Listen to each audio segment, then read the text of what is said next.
त्योहारों का उल्लास धूमधाम से मनाई जा रही लोहड़ी और मकर संक्रांति को लेकर भी उत्साह है। हमारे साथ हमारी सहयोगी डॉक्टर जयती मिश्रा जुड़ गई हैं। जयती, वैसे तो कल का जो दिन रहेगा आसमान कम दिखाई देगा, पतंग ज्यादा नजर आएगी और उसके साथ ये काटा वो मारा का शोर सुनाई देगा।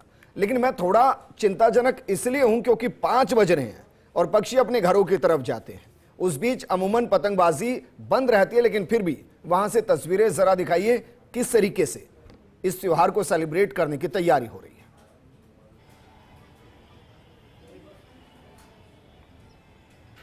बिल्कुल विजेंद्र, आपने सबसे पहले जिस तरह से शुरुआत की, लोहड़ी आज है, आपको भी पूरी शुभकामनाएं मेरी ओर से भी।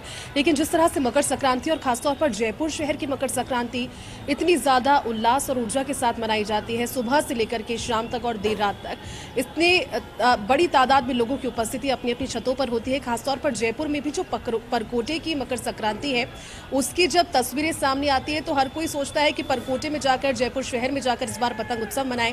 फर्स्ट इंडिया की टीम आज मैं यहीं पर आप पहुंची हूं। परकोटे की एक लंबी सी छत हमने चुनी है तस्वीरों को साझा करने के लिए। जिस तरह से आप जिक्र कर रहे थे, क्योंकि पक्षियों के, परिंदों के अपने घोंसलों में, अपने आशियाने में लौटने का समय हो गया है। लेकिन आज विजेंद्र, अगर तुलना की जाए पिछले साल से, तो पतंगबाजी का उल्लास फिलहाल आज 13 जनवरी के लिए उतना ज्यादा नजर नहीं आ रहा जितना पिछले साल था। हो सकता है कि मौसम भी इसका कारण हो, क्योंकि पिछले 3 दिन से धूप भी अच्छे से नहीं खिली, तेज सर्दी का दौर था। लेकिन चलिए, मैं अपने कैमरा सहयोगी विनोद से एक बार रिक्वेस्ट करूंगी, आपको तस्वीरें दिखाएंगे। पतंगे उड़ रही है, जयपुर के परकोटे में रौनक भी है, डीजे की धुन सुनाई दे रही है।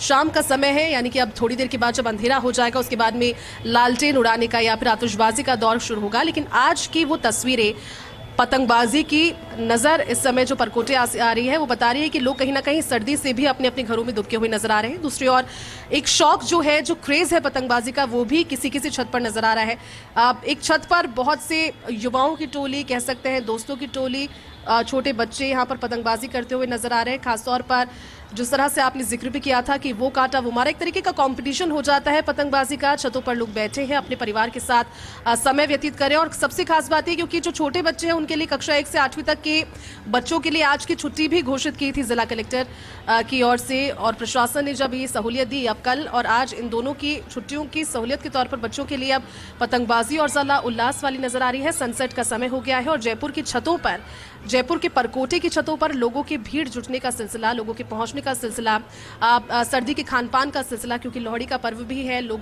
मौसमी जो चीज़ें खाने के शौकीन हैं, तिल की चीज़ें हो जाती है, गुड़, गजक, मिश्री, मेवे और ये सभी चीज़ें, पकौड़ियों का लुत्फ उठाते हुए नजर आ रहे हैं। कुल मिलाकर के कहा जा सकता है विजेंद्र की उल्लास है, लेकिन उम्मीदें कल की तारीख के लिए बढ़ गई है। और जिस तरह से फर्स्ट इंडिया का इनिशिएटिव भी, और हम भी लगातार कह रहे हैं कि अपना त्यौहार मनाएं, लेकिन वो पक्षी, जिन परिंदों का आशियाना है और जो समय है उनके घर लौटने का, सुबह अपने आशियाने से बाहर निकलेगा और शाम को अपने आशियाने में वापस लौटने का, इसे टालकर, क्योंकि उन्हें भी जीने का अधिकार है। और संभवतः ये तस्वीर इसलिए भी उस मायने में समझी जा सकती है कि हो सकता है कि जयपुराइट्स ने उस नसीहत को भी, उस निर्देश को भी सीरियसली लिया हो, उस निर्देश को भी गंभीरता से लिया हो, जिसमें जिला प्रशासन की ओर से इन 2 घंटों के लिए मनाही की गई है कि आप कोशिश कीजिए। और खासतौर पर चाइनीज मांझे का जब जिक्र होता है विजेंद्र, बहुत ज्यादा हानिकारक था। और आज जब हम आ भी रहे थे परकोटे, हमने 1-2 दुकानों पर कोशिश भी की चाइनीज मांझे को लेकर, लेकिन ये अच्छी बात है, एक अच्छा मैसेज था कि चाइनीज मांझा जयपुर के परकोटे में तो कम से कम उन खुली सड़कों पर हर बार की तरह बिकता हुआ नजर नहीं आया।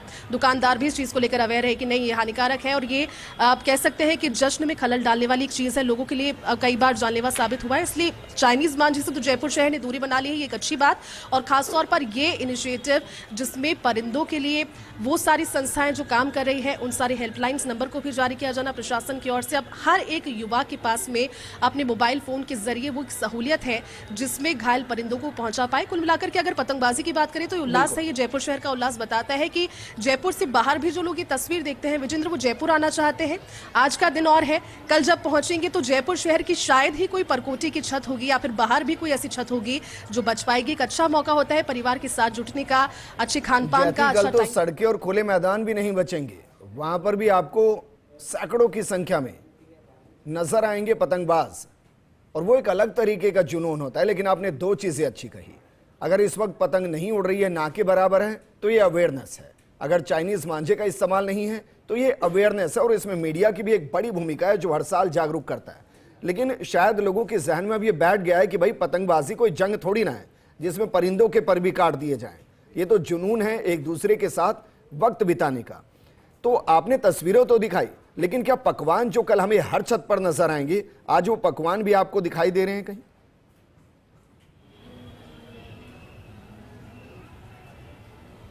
विजेंद्र, आपने अब जिस तरह से जिक्र भी किया, मैं दिखाना चाहूंगी जिस छत पर हम मौजूद हैं वहां पर भी हमारे सामने वही सारे पकवान आप कह सकते हैं कि एक छोटे रूप में, क्योंकि हम लोग हमारी टीम के साथ पहुंचे हैं। पकौड़े यहाँ पर नजर आ रहे हैं, तिल के लड्डू यहाँ पर नजर आ रहे हैं, जो कि कहा जाता है कि सर्दी की खासियत और चाय की चुस्की के साथ जब ये सारी चीजें शामिल हो जाती है तो फिर मकर संक्रांति के त्यौहार पर आप कह सकते हैं कि चार चांद लग जाते हैं। डूबता हुआ सूर्य, ये सभी खान पान की व्यवस्थाएं, उड़ती हुई पतंग। लेकिन अच्छी बात है कि परिंदों का ख्याल भी जयपुर शहर रख रहा है, हम तो इसे यही मानेंगे। और अगर वो लोग जो कि अपने घरों में सर्दी में दुबके हों, उन तक भी मैसेज अब पहुंचेगा कि इस समय पतंग नहीं उड़ानी है, परिवार के साथ टाइम स्पेंड कर सकते हैं, अगले दिन की तैयारी कर सकते हैं। और कल की तैयारी के लिए खासतौर पर विजेंद्र एक बड़ा इंटरेस्टिंग है और हम सभी को नॉस्टैल्जिया भी फील होता है बच्चों का जब हम देखते हैं।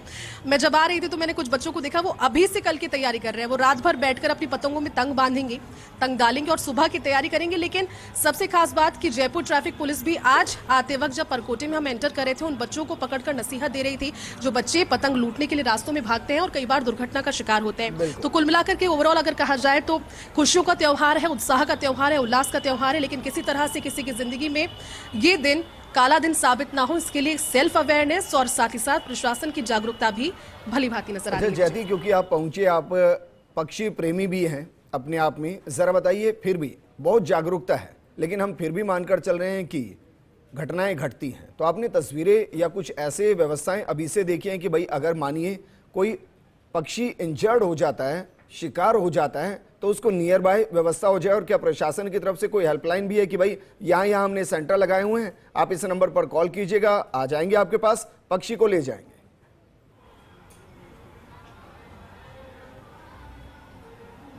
बिल्कुल विजेंद्र, आपने ठीक कहा। और अब ये सभी एनिमल लवर्स के लिए इनफैक्ट, और जो लोग प्रकृति से जुड़ाव रखते हैं उनके लिए एक बहुत अच्छी चीज़ हो जाती है। वो लोग कई बार कतराते हैं पतंगबाजी से, लेकिन ये अच्छी चीज़ है कि इस बार एनजीओज हर बार जो कि सिर्फ 13 और 14 तारीख को एक्टिव नजर आते हैं, वो एनजीओ सप्ताह भर पहले से ही इस बार एक्टिव नजर आने लगे। और बात अगर पक्षियों के बारे में की जाए तो जयपुर शहर में ही नाना करते हुए ऐसे दर्जनों एनजीओज और केयर सेंटर्स हैं विजेंद्र इस समय, जो घायल पक्षियों के इलाज के लिए तत्पर नजर आ रहे हैं।